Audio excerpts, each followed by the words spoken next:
ஆண்டவராக இயேசு நாமத்திலே உங்கள் யாவருக்கும் மீண்டும் வாழ்த்துக்களை கூறுகிறேன். மீண்டும் ஒரு முறை நாம் தெய்வ சமூகத்தில் அவருடைய வார்த்தை தியானிக்கும்படியாக வந்திருக்கிறோம். இது நாளிலுமாக விசேஷ விதத்தில் எசேக்கியா என்ற ராஜாவை குறித்து நாம் தியானிக்க போகிறோம். அவருடைய வாழ்க்கையில் நடந்த காரியங்கள், அவர் எவ்விதமாக தேவனிடத்தில் கிருபை பெற்றுக்கொண்டார் என்பதை குறித்தும், அவருடைய முடிவு என்ன என்பதை குறித்தும் நாம் தியானிக்க போகிறோம். ஸோ என்னோட கூட வாருங்கள். 2 நாளாகமும் 29ஆம் அதிகாரம், 2 Chronicles chapter 29. அங்கே வாசிக்கும் பொழுது 1ஆம் வசனத்தில் எசேக்கியா 25ஆம் வயதில் ராஜாவாகி, he was king when he was about 25 years. 25 வயதிலே ஒரு ராஜாவாக அவன் ஆட்சியில் இருக்கான். ஒரு வாலிபன். அவன் அந்தபோது அவன் செய்த ஒரு காரியம் என்னவென்றால், ஒரு ராஜாவாக இருந்த பொழுது கூட தன் தகப்பனாகிய தாவீது கர்த்தரின் பார்வைக்கு செம்மையானதெல்லாம் எப்படி செய்தாரோ அதே போல இவரும் செய்ய ஆரம்பித்தார். அதான் நம்ம கவனிக்கிறோம். அது பிறகு 5ஆம் வசனத்தில் வரும்பொழுது 29 verse 5 அவன் என்ன செய்றான்? ஆசாரியர்களும் லேவியரையும் அந்த தேசத்தில் அழைத்து, ஜெருசலேம் தேசத்தில் அழைச்சி அவங்கள சொல்றான், கேளுங்கள், நீங்கள் எப்பொழுதும் உங்களை பரிசுத்தம் பண்ணிக்கொண்டு உங்கள் பிதாக்களின் தேவனாகிய கர்த்தருடைய ஆலயத்தை பரிசுத்தம் பண்ணி அசுத்தமானதை பரிசுத்த ஸ்தலத்திலிருந்து வெளியே கொண்டு போங்கள். அப்போ 29:5 நீங்க ஆங்கிலத்தில் வாசிக்கலாம், இப்படியே சொல்லப்பட்டிருக்கு. And he spoke to them there, he said, you Levites ought to consecrate yourself and purify the temple of the Lord, the God of your ancestors. Remove from the temple everything that defile it. அப்போ இவர் வந்த உடனே வாலிபனர் இருந்தாலும் ஒரே ஒரு காரியத்தை செய்யலாம் பாருங்க. என்ன காரியம் தெரியுங்களா? தேவனுடைய ஆலயத்தை தீட்டுப்பட்டு எத்தனையோ ஆண்டுகளாக தீட்டுப்பட்டிருக்கு. அதை சுத்திகரிக்கும்படியா, பரிசுத்தம் செய்யும்படியா ஆசாரியர்கள் லேவியர்களை அழைக்கிறான். அவர்கள் யார் என்றால் தேவனுடைய ஊழியத்தை செய்கிறவர்கள் அந்த நாட்கள். அப்போ உடனே அவங்க ராஜாவுக்கு கீழ்ப்படிந்து டெம்பிள் என்ன இருக்கும் அசுத்தங்கள் எல்லாம் விளக்குறாங்க. ஸோ அந்த ஆலயத்தில் என்னெல்லாம் இருக்குங்களோ அதெல்லாம் விளக்குறாங்க. எத்தனை நாள் விளக்கெல்லாம் பற்ற வைக்கல, எத்தனை நாள் இந்த தூபம் காட்டலை, கதவுகள்லாம் மூடி போட்டாங்க, எத்தனை வருஷமாக இருக்குது. இவர் வந்தவன முதல்ல அதுதான் செய்தார். இப்போ verse 11 வரலாம்.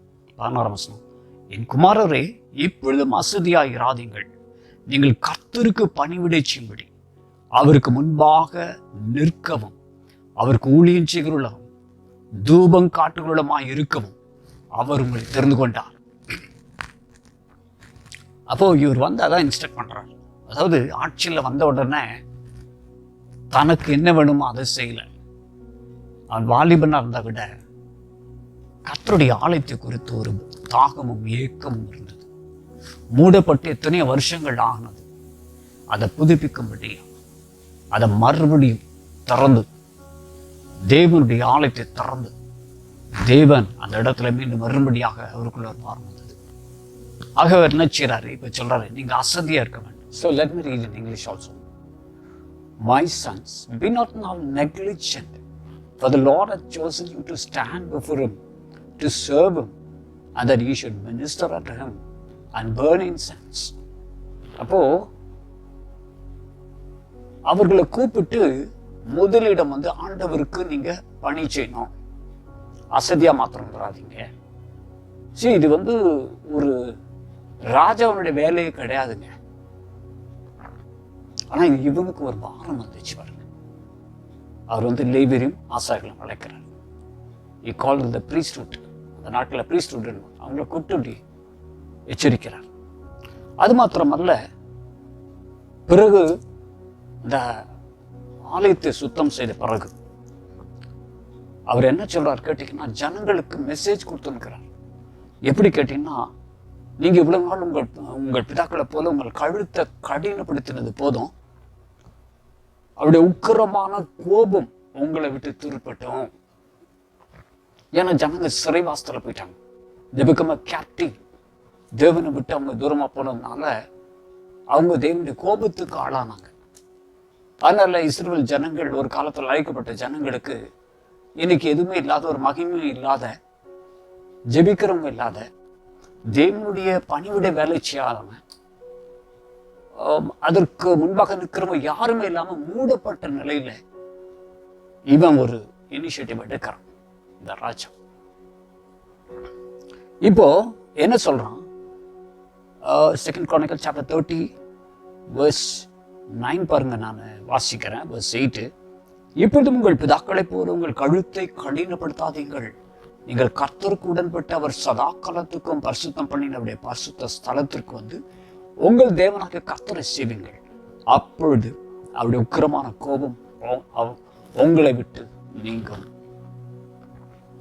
அப்போ உங்களை விட்டு திருப்பும் என்று சொல்லுகிற பட்சத்துல நீங்க அவருடைய வேலை செய்துங்க, போங்க, சரண்டர் ஆயிடுங்க.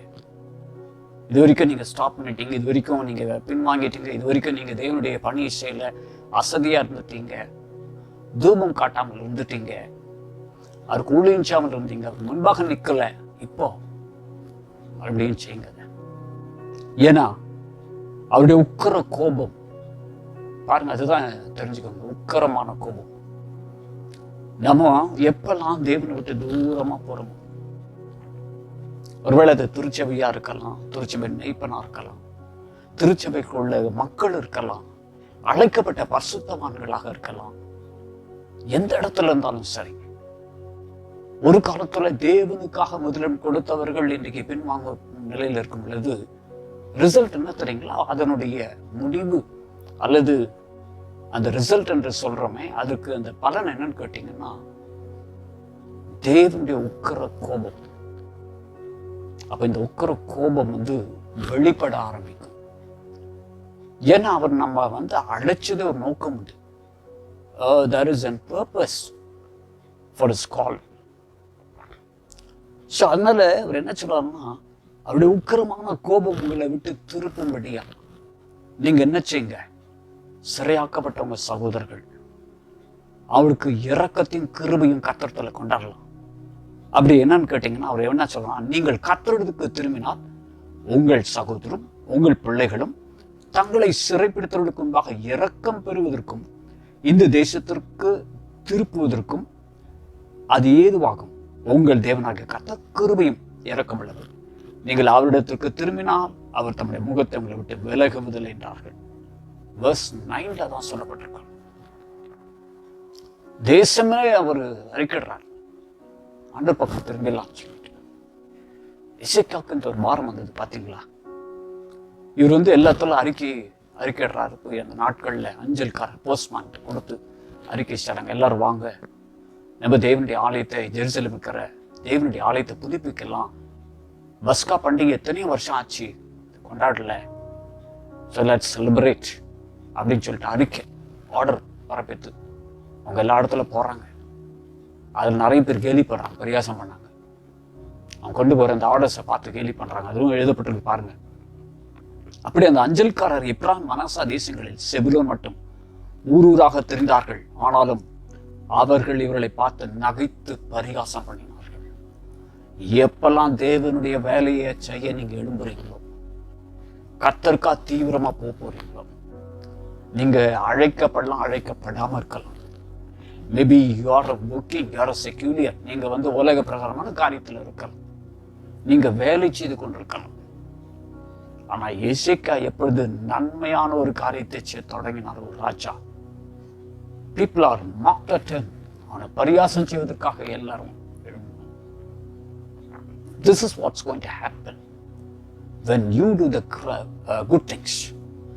நன்மையானதும் செம்மையானதும் செய்யும்போது தான் நம்மளுக்கு வரும் இதெல்லாம் பிரச்சனை. பாருங்க verse 11, அதாவது 2 Chronicles chapter 30 verse 11, 2 நாளாகும் 30:11, ஆகிலும் ஆசேரிலும் மனாசேலும் செபுலோனிலும் சிலர் மனத்தாழ்மையாக எருசலேமுக்கு வந்தார்கள். சிலர் மாத்திரம் மனத்தாழ்மையா. பாத்தீங்களா, ரொம்ப சூப்பரா இருக்கு. Let me read in English. 2 Chronicles chapter 30 verse 11 and 12. Still there were some from the tribes of Asher, Manasseh and Zebulun who were willing to come to Jerusalem. God was also at work with Judah and united the people, their determination to obey his will by following the commands of the king and the officials. அப்போ அவங்கள ஆண்டவர் ஒருமுகப்படுத்துறார் அந்த இடத்துல வரும்படியா. சிலர் மாத்திரம் மனத்தாழ்மையா எசேக்கியா ராஜா சொன்னதுக்கு எருசலேம் வராங்க. நல்ல கவனிங்க, மனத்தாழ்மையா with a humility உடனே ரெஸ்பாண்ட் பண்றாங்க கொஞ்சம் பேர் மாத்திரம். பிரியமானவர்களே, ஆண்டவர் உங்களோட பேசும்போது உங்க ஊழியக்கார மூலமா பேசலாம், அல்லது தேவ சத்தத்தை நீங்க ஏதோ ஒரு இடத்துல இருந்து கேட்கலாம், டிவில இருந்து கேட்கலாம், அல்லது நீங்க சோஷியல் நெட்வொர்க் மூலமா நீங்க கேட்கலாம், எங்காவது கேட்கலாம். உங்களை எச்சரிக்க முடியும், உங்களோட பேசுவார் ஆண்டவர். நீங்க எழுமணும்னு சொல்லிட்டு மூடப்பட்ட ஆலயத்தை திறக்கணும், சுத்திகரிக்கணும். அது டிஃபால் ஆயிட்டு தீட்டுப்பட்டு இருக்கிறது. பஸ்கா பண்டிகை கொண்டாடி எத்தனை வருஷம் ஆயிருக்கு. அது அந்த ஆலயத்தில் இப்ப தேவனே கிடையாது. அதை கட்ட இசைக்க மூலமா சொல்லி எச்சரிக்கும் போது உடனடியாக நமக்கு புரியும். பிரியமானவர்களே, இந்த கடைசி காலத்தில் அசதியா இருக்கக்கூடாது. Don't neglect any spiritual suggestions. ஒரு ஆவிக்குரிய ஆலோசனையும் ஒரு ஆவிக்குரிய உங்களுக்கு கொடுக்கப்படும் அறிவுரைகளும் நீங்கள் அதை தள்ளக்கூடாது. Don't neglect in the last days. ஒருவேளை செக் பண்ணி பாருங்க, உங்களுக்கு அப்படி இருக்காது. மூடப்பட்டிருக்கோம் நிலைமையா? So what is the temple according to New Testament?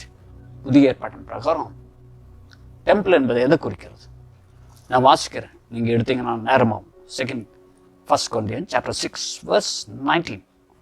1 Corinthians 6:19 வாசிக்கிறேன். உங்கள் சரீரமானது நீங்கள் தேவனாலே பெற்றும் உங்களில் தங்கியும் இருக்கிற பரிசுத்த ஆவியினுடைய ஆலயமா இருக்கிறது, நீங்கள் உங்களுடையவர்கள் அல்லவென்று அறியீர்களாம். அப்போ தேவனுடைய ஆலயம் நீங்க எப்ப ஆண்டவர் சரண்டர் ஆயிட்டீங்க, ஒப்பு கொடுத்துட்டீங்களோ அது அவருக்கு சொந்தமாயிடுச்சு. இப்ப அது தேவனுடைய ஆலயம். அது மூடப்படக்கூடாது, திறந்திருக்கணும். விளக்கு பத்த வைக்கணும், 24 hours அங்க குத்து விளக்கு எரியணும், எண்ணெய் ஊற்றணும், லேவியர் ஆசாரியம் பிஸியா இருக்கும். தேவனுடைய ஆலயம் மூடப்பட கூடாது. அதுல எப்பவும் இன்சென்ஸ் தூபங்கள் போடுவாங்க, புகை போயினே இருக்கும். அப்போ இதெல்லாம் செய்யறதுக்கு நம்ம ரெடியா இருந்தாக்க, ஆயத்தமா இருந்தா நிச்சயமா தேவனுடைய பிரசன்னம், அவருடைய மகிமை நம்ம மீண்டுமா மூடிக்கொள்ளும். ஆனா ஆலயத்துல என்ன இருக்குன்னாக்கா தீட்டுப்பட்டு இருக்கோம். பெரியமார்களே, இந்த கடைசி காலத்துல வந்திருக்கும் நிறைய பேருடைய ஆலயம் மூடப்பட்டிருக்கு. ஆண்டவருக்கு இடமே இல்லை. தேவனிடத்துல திருப்புவதற்கு பதிலாக உலக காரியங்களை இந்த காலகட்டத்துல எதை நினைச்சு பயப்படுறாங்க தெரியுமா? டெத், வீட்டுக்கு வீடு சங்காரம், வெளியில போக முடியல, வீதியில நடக்க முடியாது, வீட்டுல இருக்க முடியல, ஃபியர், என்ன ஆயிடுமோ ஏதாயிடுமோ, என்ன நேரிடுமோ அடுத்த மினிட், அப்படி ஒரு ஃபியர் உலக ஜனங்களுக்கும் அழைக்கப்பட்ட பரிசுத்தவான்களுக்குள்ள இருக்கு.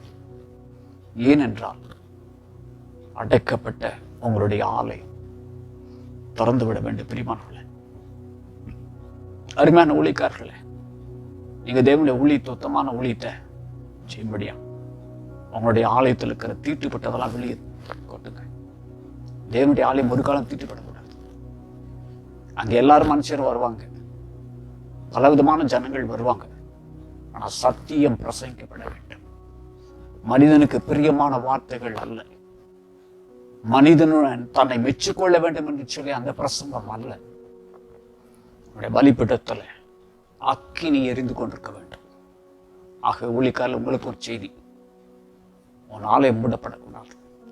நீங்க ஆசாரியர்கள், லேவியர்கள் எழும்பி அசதியா இருக்கக்கூடாது. மறுபடியும் தட்டி எழுப்பணும், ஜனங்களை தட்டி எழுப்பணும். அதான் உங்களுடைய கடமை.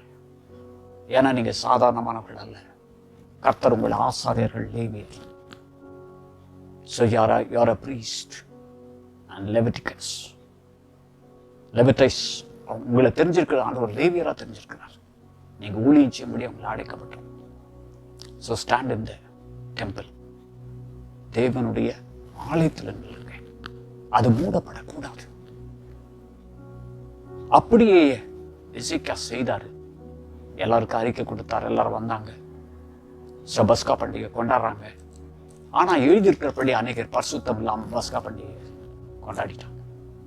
பரிசுத்தம் இல்லை, சுத்திகரிப்பு இல்லை, அப்படியே சாப்பிட்டுட்டாங்க. எல்லாம் அப்படியே வந்தவங்க, ஏன்னா எத்தனை வருஷ கணக்கில் அப்படியே இருந்துட்டாங்க. வந்தாங்க, பஸ்காவை அதை ஆசரித்தாங்க, அப்படியே சாப்பிட்டாங்க.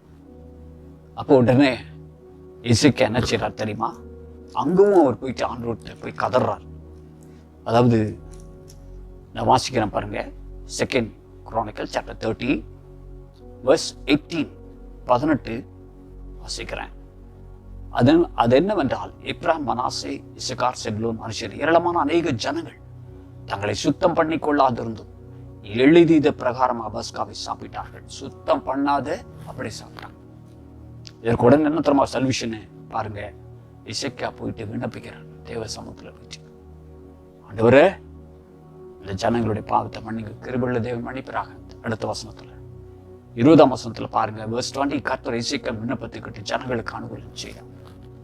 எசேக்கியா நன்மையானது செம்மையானதை மாத்திரம் செய்யல, அவன் ஒரு ராஜா. எசேக்கியா மீனிங் என்ன தெரியுங்களா? ஜெஹோவா இஸ் மை ஸ்ட்ரென்த், கர்த்தர் என் பலனா இருக்கிறாங்க அர்த்தம். அவரு தன்னுடைய ஆட்சியில தனக்கு என்னெல்லாம் பண்ணிருக்கலாம், வாலிப நாட்டில் அவனுக்கு என்ன இஷ்டமோ அதை செய்திருக்கலாம் ராஜாக்கள். ஆனா அதை காட்டிலும் அவர் வேற ஒன்று செய்தார். அவர் ஆவிக்குறி காரியத்துல நாட்டம் வைத்தார். even though he is a king, அவன் ஒரு ராஜாவா இருந்து கூட அதுல முதலிடம். பாருங்க, அந்த ஜெபத்தை ஆண்டவர் கேட்கிறார். So you want to answer from the God? தேவனிடத்திலிருந்து நீங்கள் பதில் பெற விரும்புகிறீர்களா? உங்கள் ஜெபங்களுக்கு பதில் வேணுமா? ஒருவேளை நீங்க பல மணி நேரம் கூட ஜெபம் பண்ணலாம், நான் அதுக்கு விரோதி கிடையாது, தப்புன்னு சொல்லல. பட் உங்க ஜெபம் கேட்கப்படுதாங்க தான் கேள்வி. அதுக்கு என்ன சின்ன தெரியுங்களா? எசேக்கியா போல ஒரு சுத்திகரிப்பு, தட்டி எழுப்புன மற்றவங்களை, என்கரேஜ் பண்ண மற்றவங்களை. அவன் சுயநலமா இல்லை, கர்த்தர் அந்த எருசலேம் இல்லை, அவர் போயிட்டாரு, எத்தனை வருஷம் ஆச்சு ஆலை மூடப்பட்டு, மீண்டும் அந்த இடத்துல வரணும்னு சொல்லிட்டு ஒரு வைராக்கியம், வாஞ்சம் அந்த வாலிப வயதுல இருந்ததுனால நன்மையானதை செம்மையானதை செய்தார். What was right in the sight of the Lord, அததான் செய்தார். செய்தது மாத்திரமல்ல, ஜனங்களை கூட்டி சேர்த்து மீண்டுமா விட்டு போன எல்லா காரியங்களை பின்தொடர ஆரம்பித்தார். பெரியமான்களே, தேவன் என்ன சொல்றாரு? கேட்டுக்கொண்டிருக்க அத்தனை பேரும் சொல்றான், நீ ஆதியில கொண்டு வந்த அன்பை விட்டா என்று உன் பேர் குறையும். You lost the very first love. ஒரு காலத்துல அழைக்கப்பட்டு நீங்க எப்படி இருந்தீங்க? ஆண்டவரோடு நடந்தீங்க, ஆண்டவருக்காக வாழ்ந்தீங்க, எழுந்த உட்கார்ந்தாய் ஆண்டவர் தான். ஆனா இன்னைக்கு அந்த நிலைமை மாறிடுச்சு. There's no prayer.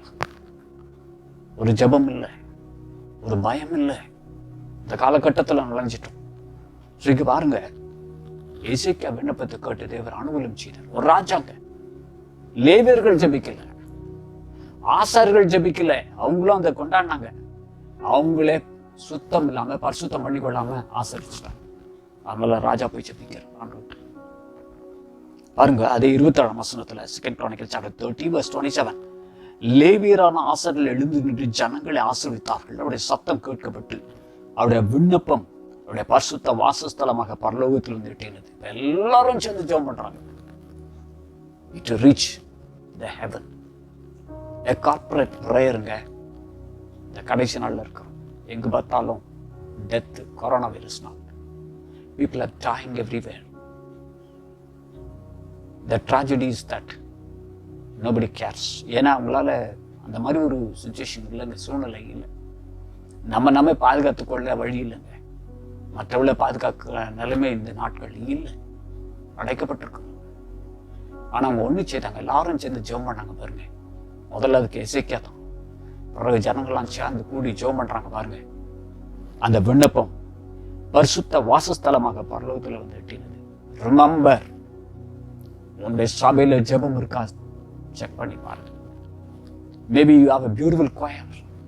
உனக்கு நல்ல கொயர் குரூப் இருக்கலாம், அதுக்கு விரோதி கிடையாது, நீங்க பண்ணலாம், ஆராதனை. Maybe you have a beautiful people who can work for you, உங்களோடு கூட ஒத்துழைக்கிறவங்க இருக்கிறாங்க. நான் அதுக்கும் விரோதி அல்ல. நல்லது. ஊழியம் செய்யறவங்க இருக்கலாம். The people are ministering. அதுவும் நல்லது. But think about this. ஒரு ஜெபிக்கிற கூட்டம் இருக்காங்க பாருங்க. The people who can pray. A corporate prayer. கூட்டமா சேர்ந்து ஜெபிக்கிற ஒரு காரியம். தேசத்தையே கர்த்தருடைய உக்கிர கோபம் வந்திருக்குது. அதான் சேர்ந்து ஜெபம் பண்றோம். What a fantastic Ezekiel. எசேக்கியாவின் பாரம் நமக்கு வற்றுங்க. பிரியமானவர்களே, நம்மளாம் ஆண்டவருடைய பிள்ளைங்கன்னு சொல்றோம். ஆனா நம்ம எல்லாமே செய்யறோம், ஒண்ணு மாத்திரம் செய்ய மாட்டோம். இந்த ஜெபம் மாத்திரம் செய்ய மாட்டோம். ஏன் செய்ய மாட்டோம்? ஆல்ரெடி நம்முடைய வாழ்க்கையில தேவனுக்குரிய காரியங்கள் இழந்துட்டோம். ஒரு காலத்துல ஆண்டவருக்கு இடம் கொடுத்தோம், இன்னைக்கு இடமே இல்லை. It's shut down. ஆவிக்குரிய நிலை மந்தமா இருக்கு. அதாவது ஆவிக்குரிய நிலைமை நம்மளுடைய ஒண்ணுமே இல்லை. அந்த நிலைக்கு நம்ம போயிட்டோம். எசேக்கியா இதை பார்த்து தான் ஜனங்களை தட்டி எழுப்பிட்டார். ஸோ எல்லாரும் ஜெபம் பண்ணி தேவனுடைய கிருபைப்படுறாங்க. அப்போ 31ஆம் அதிகாரம் 2 Chronicles chapter 31 verse 20-21 வாசிக்க பாருங்க. இந்த பிரகாரமாக எசேக்கியா யூதாவெங்கும் நடப்பித்து தன் தேவனாகிய கர்த்தருக்கு முன்பாக நன்மையும் செம்மையும் உண்மையுமானதை செய்தான். ஏன்னா பியூட்டிஃபுல் பாத்தீங்களா? ஸோ ஆண்டவருக்கு செம்மையானது தான் செய்தான். Let me read in English. Throughout all Judah, King Ezekiel did what was right and what was pleasing to the Lord his God. He was successful because everything he did for the temple, all in observance of the law, he did in spirit of complete loyalty and devotion to God. முழுமையா பரிபூர்ணமா செய்தார். நீங்க இருக்கிற ஸ்தலத்துல உங்க சபைக்காக நீங்க எழும, உங்க சர்ச்சுக்காக எழும, உங்களுடைய சபைக்காக நீங்க எழுப்பிதான் ஆகணும். கர்த்தர் வைத்த இடத்துல உங்களை தட்டி எழுப்புறாரு. ஏன் தெரியுங்களா? தேசத்துல நடக்கிற ஒரு காரியம் சிறையிருப்பாங்க ஜனங்க. விடுதலை ஆக்கும்படியான வல்லமை நம்ம கிட்ட இருக்குங்க. தேவனுடைய பிள்ளைகளுக்கு நம்ம ஒன்னா சேர்ந்தா பியூட்டிஃபுல் ஆண்டர் செய்வார். பட் எங்க நம்ம செய்ய போறோம்? நம்ம செய்யறோமா? அவன் செம்மையானதை செய்தான் பாருங்க. ஆகவே அவன் சித்தி பெற்றான். அவன் செய்யற காரியத்தெல்லாம் சித்தி பெற்றான். You want to be successful in these days? இந்த நாட்கள்ல கூட வேலை இல்லை, சாப்பாடுக்கு வழி இல்லை, வியாதி ஒரு பக்கம் தாக்கி கொண்டிருக்கிறது, பணம் இல்லை, வாடகை கட்ட முடியல, ரேஷன் வாங்க முடியல, அன்றாட வாழ்க்கைக்கு என்ன பண்ணுறது விடலாம் யோசிக்கிறீங்களா? சொல்லட்டா? This is the beautiful time. இந்த நாள்ல தான் பெரிய காரியம் நடக்கும். அதை நான் பின்னாடி வாசிக்கிறேன் உங்களுக்கு. Are you believing this? நீங்க நம்புறீங்களா? எப்படி நடக்கும் கேக்குறீங்களா? Yes. Come to the point. இப்போ கீழே நான் வாசிக்கிறேன் பாருங்க. 32ஆம் அதிகாரத்துல அங்க பார்க்கும்போது அசீரிய ராஜா சங்கரிப்பான் ரோதம். இவ்வளவு அழகா செய்து முடிக்கிறான். சடனா பக்கத்துல அசீரிய ராஜா வரும் ரோதம். நீங்க எப்பெல்லாம் தேவனுடைய வேலையை ஆண்டவருக்கு யுத்தமா செய்து உண்மையா இருந்து அவருக்காக எல்லாவற்றையும் செய்யறீங்களோ உங்களுக்கு யுத்தம் வந்துடுச்சு. நீங்க செய்யாத வரைக்கும் உங்களை யாரும் ஒன்றும் சொல்ல மாட்டாங்க. நீங்க அவருக்காக வாழாத வரைக்கும் உங்களுக்கு ஒன்றும் ட்ரபிளே கிடையாது. நீங்க அசட்டையா இருந்து ஜபமும் வேண்டாம், சபையும் வேண்டாம், வசனமும் வேண்டாம் அப்படின்னு சொல்லும்போது உங்களுக்கு பிரச்சனை இல்லைங்க. ஆனா எப்போ ஆண்டவருக்காக செய்றீங்களோ the battle is start. அங்கே யுத்தம் ஆரம்பிக்கும். இந்த சன்னிருப்பு ராஜா வரும். அதாவது எசேக்கியா ராஜாக்கு விரோதம். அவன் சொல்றதை கேட்காதீங்க. ஜனங்கள்கிட்ட பாஸ் பண்ற மெசேஜ் பயங்கரமா சொல்றோம். அப்போ அந்த எசேக்கியா ராஜா என்ன தெரியுமா சொல்றாரு? அவனோடு இருக்கிறது மாம்ச புயம், நமக்கு துணை நின்று நம்முடைய யுத்தங்களை நடத்த நம்மோடு இருக்கிறவர் நம்முடைய தேவனாகிய கர்த்தர். 2 Chronicles chapter 32 verse 8. 32ஆம் அதிகாரம் 8ஆம் வசனம். He has a human power, but we have the Lord our God to help us and to fight our battles. The people will encouraged by these words of their king. ஜனங்க தேட்டி கொண்டாங்க. ஒரு ராஜா சொல்றான் பாருங்க, அவங்க கிட்ட இருக்கிறது மாம்ச பலம். ஒரு ராஜா சொல்றார், எவ்வளவு தெரிஞ்சு வச்சுருக்கிறார் பாருங்க. ஸோ அவ்வளோ ஒரு டிபெண்டன்சி ஆண்டவர் மேல அவர் சார்ந்திருக்கிறார். ஆண்டவரே சார்ந்திருக்கிறார். தன்னுடைய ரதங்கள் அல்ல, தனக்கு இருந்த அந்த ஆஸ்தி, அந்த அவர் இருக்கிற அந்த அதிகாரங்கள், அதை வச்சு நம்மள அவர் சொல்ல பாருங்க. அசிரிய ராஜா சங்கரிப்பு வரும்போது என்ன சொல்றாரு, அவர்கிட்ட இருக்கிறது மாம்சபியம். நமக்கு துணை நின்று நம்முடைய யுத்தங்களை நடத்த நம்மோடு இருக்கிறவர் யாரு? தேவனாகிய கர்த்தர் என்று சொல்லி அவளை தடப்படுத்தினான். பிரியமானவர்களே, battle belongs to the Lord. நீங்க எவ்வளவுதான் பேட்டில் பண்ணாலும் உங்களை காப்பாற்றிக் கொள்ள முடியாது. இந்த கண்டிஷன் நான் சொல்றேன். unless you come to the Lord, dependency ஆண்டவரையே நம்புகிற மக்களுக்கு தான். உங்க பலம், உங்க பணம், உங்களுடைய காரியங்கள் எல்லாம் இந்த கடைசி காலம் செல்லாது. Yes, only one thing, depend on God. நீங்க யாரை சார்ந்து இன்னைக்கு ஒவ்வொரு நிமிடம் வாழ போறீங்க தெரியுமா? அப்புறம் தான் நீங்க. அப்போ இதை சொன்னார். உடனே எரிச்சல் வருது அசீரியா ராஜாவுக்கு. என்ன தர்ம செய்யறான் இவங்க மேல? பயங்கரமான குற்றச்சாட்டு, பயங்கரமான வார்த்தைகள். பாருங்க அவன் என்ன பேசுறான் பாருங்க. verse 10, verse 16, அவருடைய ஊழியக்காரர் தேவனாகிய கர்த்தருக்கு விரோதமாகும், அவருடைய தாசனாகிய எசேக்கியாவுக்கு விரோதம் பின்னும் அதிகமா பேசினார். இந்த இடத்துல எழுதப்பட்டிருக்க அவருடைய தாசன், ஒரு கிங்க தாசன், அவருடைய தாசன் எழுதப்பட்டிருக்கிறது பாருங்க. ஸோ நீங்க பார்க்கும்போது verse 16 இங்கிலீஷ்ல என்ன போட்டு பார்க்கலாம். The Assyrian officials are even boasting about the Lord God and Hezekiah the Lord's servant. அங்க Lord's servant ன்னு போட்டு பாருங்க. ஒரு king, but still it presents as servant. கர்த்தருடைய தாசனுக்கு விரோதமா பேசினாங்களாம், பயங்கரமா அதிகமா பேசினார்களாம். என்ன நடக்க தெரியுமா? எசேக்கியா போய் சண்டை போடல, மாம்சத்துல போல. அதுல ஒரே ஒரு கருத்து செய்யற வசனம் 20. இது நிமித்தம் ராஜாவாகிய எசேக்கியாவும் ஆமோத்சின் குமாரனாகிய ஏசாயா தீர்க்கதரிசியும் பிரார்த்தித்து வானத்தை நோக்கி அபயமிட்டார்கள். அவனுக்கு ஒரு தீர்க்கதரிசி நாங்க ஏசாயா, 2 பேரும் போய் வானத்தை நோக்கி அபயமிடுறாங்க, காத்துறாங்க, செபிக்கிறாங்க. They pray towards heaven. ஆண்டவர் என்னத்தமா பண்ணாரு? ரெஸ்பாண்ட் பண்ணாரு. verse 24, 24 வசனம் பாருங்க. 32ஆம் அதிகாரம் 24. அந்நாட்களில் எசேக்கியா வியாதிப்பட்டு மரணத்துக்கு எதுவாயிருந்தான். அவன் கர்த்தர் நோக்கி ஜெபம் பண்ணும்போது அவர் அவனுக்கு வாக்குத்தத்தம் பண்ணி அவனுக்கு ஒரு அற்புதத்தை கட்டளையிட்டான். God did a miracle and give him a sign. அந்த நாட்களில் ஒரு வியாதிப்பட்டான். எல்லாம் செய்தான், நல்லதுதான், எல்லாத்தையும் ஆண்டவர். அவனை அசீரியா ராஜா பேசும்பொழுது கூட தேவதூதன் அனுப்பி சங்கரிக்கிறார்.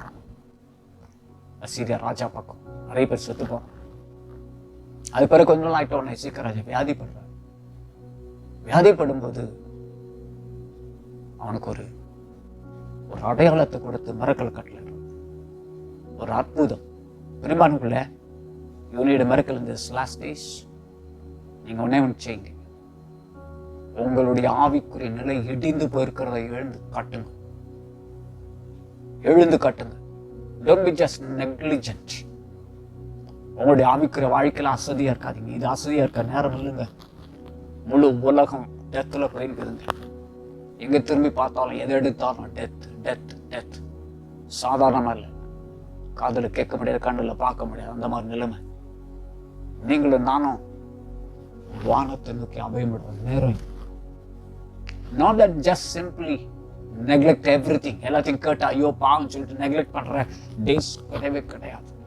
Or you have a burden in your heart.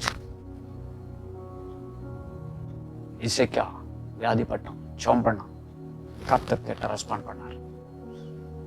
அவன் செத்து போவேன்னு சொல்லிட்டான். ஏசியா தீர்க்கதரிசிட்ட, உன் வீட்டுக்காரத்தை ஒழுங்குபடுத்தும், நீ செத்து போயிடுவேன். அவன் சாவு கூட ஆண்டவர் ப்ரிடிக்ட் பண்ண ஒரு தீர்க்கதரிசி மூலம். அதான் ஏசியா 38 வாசிக்கிறோம். நீ பிழைக்க மாட்டேன், மரித்து போன கர்த்தர் சொல்றாரு. உடனே எசேக்கியா என்னத்த மாச்சுறாரு? தன் முகத்தை திருப்பிக் கொண்டு, சுவர் பக்கமாக திருப்பிக் கொண்டு அழுகிற ஆண்டவர்கிட்ட, கர்த்தாவே, நான் உமக்கு முன்பாக உண்மையும் மன உத்தமாய் நடந்து உமது பார்வைக்கு நலமானதை செய்து என்பதை நினைத்தருளும். ஏசாயா 38:3. நான் உனக்கு முன்பா உண்மையா இருந்தனே, மன உத்தமம் நடந்தனே, உமது பார்வைக்கு நலமானதான செய்தேன் அப்படி விண்ணப்பம் பண்றான். கர்த்தர் மனதுக்குற தேவன் பாருங்க. வெறும் ஜெபம் மாத்திரம் பார்த்தாது, அவனுடைய இன்னொரு பக்கத்துல டீட்ஸ் பார்க்கணும். கிருகள், அவனுடைய கிருகள் பார்க்கறது உண்மையா இருக்கு, உத்தமா இருக்கு. கேட்டுக்கொண்டிருக்கும் அருமையான நண்பர்களே, உங்க வாழ்க்கை உண்மையா இருக்கா? உண்மை உங்க வாழ்க்கையில இருக்கா? மோசே தேவனுடைய வீட்டில் எங்க உண்மையில நீங்க உங்களுக்கு கொடுத்த பணியில உண்மையா இருக்கிறீங்களா? உங்களுக்கு கொடுக்கப்பட்ட தேவனுடைய பரலோகத்திலிருந்து கொடுக்கப்பட்ட அந்த ஜவாப்தாரி, அந்த பொறுப்பு உண்மையா இருக்கிறீங்களா? உங்க வாழ்க்கையில எந்த பகுதியில் நீங்க உண்மையா இருக்கிறீங்க, உண்மை இல்லை, நீங்க தான் செக்அப் பண்ணணும். ஏன்னா உங்க ஜபத்தை மாத்திரம் ஆண்டவர் கேட்கணும்னு கேட்டீங்கன்னா, உங்களை ரெஸ்கியூ பண்ண, உங்களை விடுதலையாக்கணும்னா, அதற்பாச்சு உங்க வாழ்க்கையில ஆண்டவருக்கு நீங்க மன உத்தமா இருக்கு, ஆண்டவருக்கு நீங்க உத்தமா இருக்கு. அவ்வளவுதான், அதான் கேட்கிறார். பிரியமானவர்களே, அவன் மிகவும் அழுகுறான். உடனே ஈஸியா போயிட்டு ஆண்டவர் சொல்றாரு, போயிட்டு சொல்ற.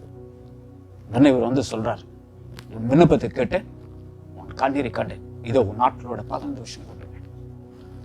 உன் கண்ணீரை கேட்ட, விண்ணப்பத்தை கேட்டேன். I looked at your tears, very tears. I will going to have 15 long years. 15 வருஷத்தை உன் வாழ்க்கையில கூட்டிட்டு சொல்லு. செத்து போற ஒரு மனுஷங்க, டைம் கண்டிஷனுங்க, அதே ஆண்டவரும் ஜெபிக்கும் போது ஆண்டவர் மாற்ற. அவன் என்ன தரம் எழுதி வைக்கிறான்? அதே ஏசாயா சாப்டர்ல 38ஆம் அதிகாரத்துல, என்னை சொஸ்தப்படும் பிழைக்கும் பண்ணி. அப்போ என்னை சொஸ்தப்படும் பிழைக்கும் மால முடியும், எனக்கு சொஸ்தத்தை கொடுக்கவும் பிழைக்கும் முடியும் சொல்லி எழுதி வைக்கிறார். இதோட அவன் வாழ்க்கை முடியலங்க, இன்னும் கொஞ்சம் போயிட்டு நான் முடிக்க போறேன். எவ்வளவு நல்லவர் பாருங்க ஆண்டவர், எல்லாத்தையும் காத்தார். அவனுடைய மாம்ச பலமும் ஒண்ணுமே கிடையாதுங்க.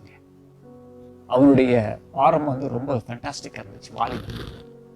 ஆனா முடிவு தான் கொஞ்சம் கஷ்டமா இருக்கு. என்ன நடந்து தெரியுமா? எசேக்கியா எல்லாவற்றையும் செய்தாரு, நல்லதான். ஆனா தனக்கு தேவன் செய்த உபகாரத்துக்கு நினைக்காம வேற மாதிரி போயிட்டான். என்ன போயிட்டான்? நான் வாசிக்கிறேன் பாருங்க. அந்நாட்களில் எசேக்கியா, 2 Chronicles chapter 32, 2 நாளாகமும் 32ஆம் அதிகாரம் 24ஆம் வசனம். அந்நாட்களில் எசேக்கியா வியாதிப்பட்டு மரணத்துக்கு எதுவாய்ந்தான். அவன் கர்த்தர் நோக்கி ஜெபம் பண்ணும்போது அவர் அவனுக்கு வாக்குத்தம் பண்ணி அவனுக்கு ஒரு அற்புதத்தை கட்டளையிட்டார். 25:25. எசேக்கியா தனக்கு செய்யப்பட்ட உபகாரத்திற்கு தக்கதாய் நடவாமல் மனமேட்டிமையான். He become proud. ஆண்டவர் தானே ஜீவனை கொடுத்தாரு இவ்வளவு நாள். ஆரம்பம் நல்லா இருந்துச்சு தானே, முடிவுல பெருமை கடன் கொடுத்துட்டான். Today the churches are playing game with Jesus. Today the called on people are playing with the games with Jesus. எனக்கு தேவனோடு கூட விளையாடும் நபர்கள் ஏராளமான பேர் நான் பார்த்திருக்கேன் ஊழியத்தில். ஆண்டவரோட 39 years நான் நடந்து கொண்டிருக்கிறேன். I seen the people who are played fools. நான் பார்த்திருக்கிறேங்க, வார்த்தையோட சொல்றேன். தேவனோடு கூட விளையாடுறவங்க தெரியும் பார்த்துருக்கேன். நமக்கு நன்மை செய்தாரே, வயசுல இருக்கும்போது உங்க தூக்கி எடுத்தாரே, விரோதிகள் நிற்கும்போதும் கூட நின்னாரே, நீ ஒரு காலத்துல டெடிகேட் பண்ணி ஆண்டோட ஊழியத்தை செய்தியே, சபன் போயிருந்தியே, ஊழியக்காரனோடு இருந்தியே, தாங்குனீங்க, எல்லாம் செய்தீங்க. பட் டுடே இன்னைக்கு என்ன கண்டிஷன் இல்லை? அவன் செய்த உபகாரத்தக்கா நடக்காமல் மனமேட்டுமையான. நீங்க வந்த நாட்கள் பாருங்க, ஒண்ணும் இல்லாம வந்தீங்க, வெறுமையா வந்தீங்க. You have nothing when God called you. Empty-ஆண்டா இருந்தீங்க. இன்னைக்கு குடும்பம் கொடுத்து, ஆண்டவர் பிள்ளைகளை கொடுத்து, வசதி கொடுத்து, ஆஸ்தியை கொடுத்து, அந்தஸ்தை கொடுத்து, நல்ல சபை கொடுத்து, திருச்சபை கொடுத்து, ஊழிய மெய்ப்பனை கொடுத்து, ஆவிக்குரிய வரங்களை கொடுத்து எல்லாரும் ஒன்று ஆசிர்வச்சிருக்கிறார்ல.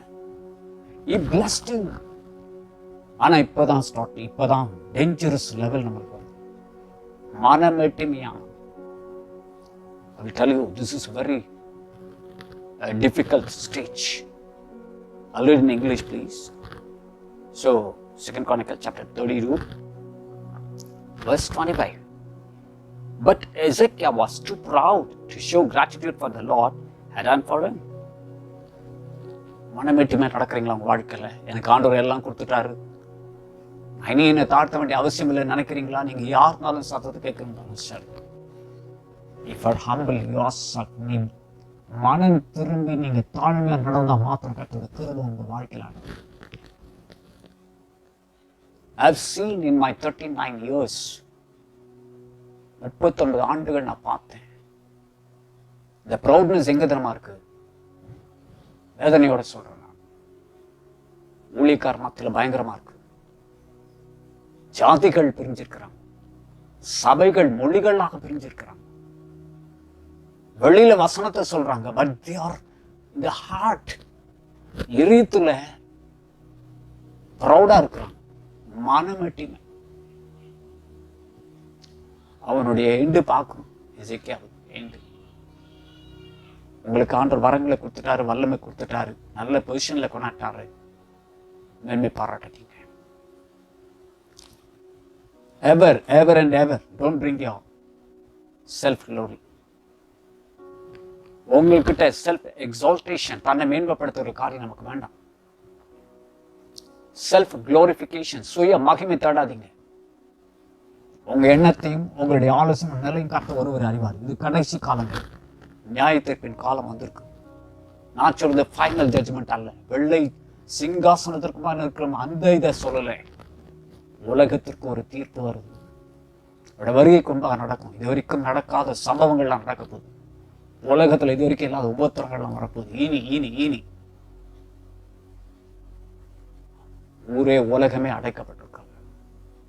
But what is your response? தாழ்மை இருக்கா? ஹியூமிலிட்டி இருக்கா?